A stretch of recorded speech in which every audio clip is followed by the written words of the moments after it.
Nothing gave any symptom of that indigence which he had tried to infer from it.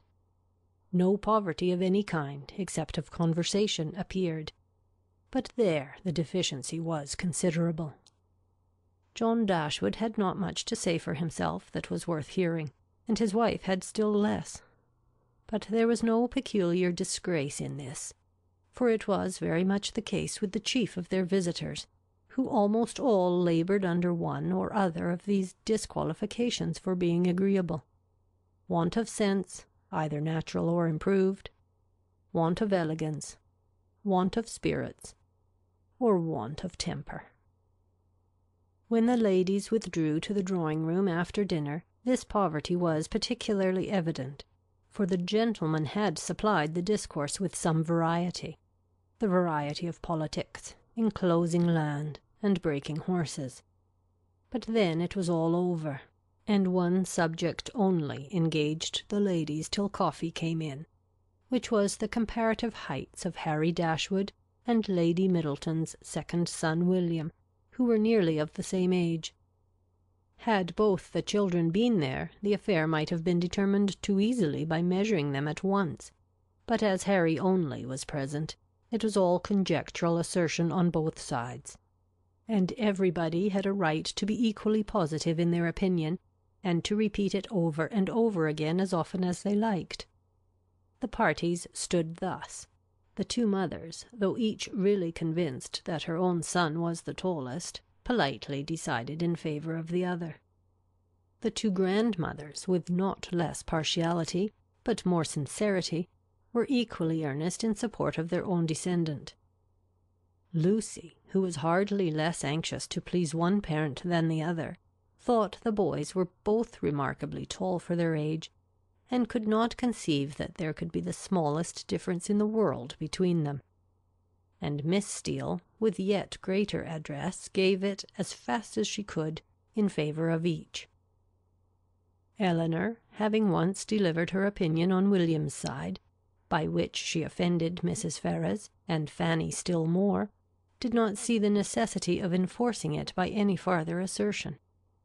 And Marianne, when called on for hers, offended them all by declaring that she had no opinion to give, as she had never thought about it. Before her removing from Norland, Eleanor had painted a very pretty pair of screens for her sister-in-law, which, being now just mounted and brought home, ornamented her present drawing-room, and these screens, catching the eye of John Dashwood on his following the other gentlemen into the room, were officiously handed by him to Colonel Brandon for his admiration. "These are done by my eldest sister," said he, "and you, as a man of taste, will, I dare say, be pleased with them. I do not know whether you have ever happened to see any of her performances before, but she is in general reckoned to draw extremely well." The Colonel, though disclaiming all pretensions to connoisseurship, warmly admired the screens, as he would have done anything painted by Miss Dashwood, and on the curiosity of the others being of course excited, they were handed round for general inspection.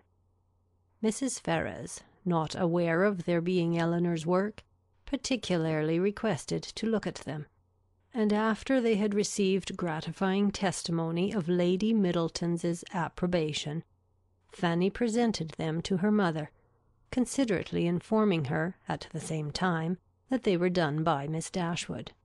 Said Mrs. Ferrars. "Very pretty." And without regarding them at all, returned them to her daughter. Perhaps Fanny thought for a moment that her mother had been quite rude enough, for, colouring a little, she immediately said, "They are very pretty, ma'am, ain't they?" But then again, the dread of having been too civil, too encouraging herself, probably came over her, for she presently added, "Do you not think they are something in Miss Morton's style of painting, ma'am? She does paint most delightfully. How beautifully her last landscape is done." "Beautifully indeed, but she does everything well." Marianne could not bear this. She was already greatly displeased with Mrs. Ferrars, and such ill-timed praise of another, at Eleanor's expense, though she had not any notion of what was principally meant by it, provoked her immediately to say with warmth, "This is admiration of a very particular kind. What is Miss Morton to us? Who knows or who cares for her? It is Eleanor of whom we think and speak." And so saying, she took the screens out of her sister-in-law's hands, to admire them herself as they ought to be admired. Mrs. Ferrars looked exceedingly angry, and drawing herself up more stiffly than ever, pronounced in retort this bitter philippic: "Miss Morton is Lord Morton's daughter."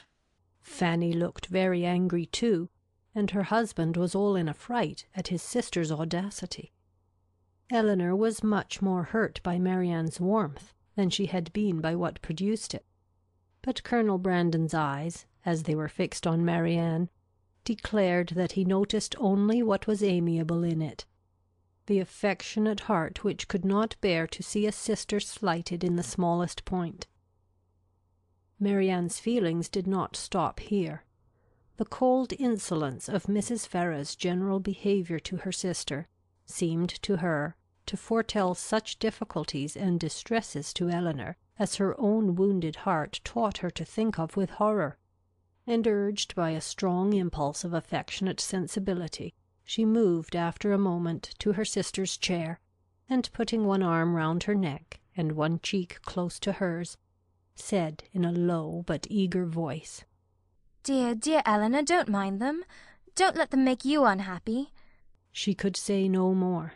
Her spirits were quite overcome, and hiding her face on Eleanor's shoulder, she burst into tears. Everybody's attention was called, and almost everybody was concerned. Colonel Brandon rose up and went to them without knowing what he did. Mrs. Jennings, with a very intelligent "Ah, poor dear," immediately gave her salts, and Sir John felt so desperately enraged against the author of this nervous distress that he instantly changed his seat to one close by Lucy Steele, and gave her, in a whisper, a brief account of the whole shocking affair. In a few minutes, however, Marianne was recovered enough to put an end to the bustle, and sit down among the rest, though her spirits retained the impression of what had passed the whole evening. "Poor Marianne," said her brother to Colonel Brandon, in a low voice, as soon as he could secure his attention. "She has not such good health as her sister. She is very nervous. She has not Eleanor's constitution, and one must allow that there is something very trying to a young woman who has been a beauty in the loss of her personal attractions. You would not think it, perhaps, but Marianne was remarkably handsome a few months ago, quite as handsome as Eleanor. Now, you see, it is all gone." End of chapter 34.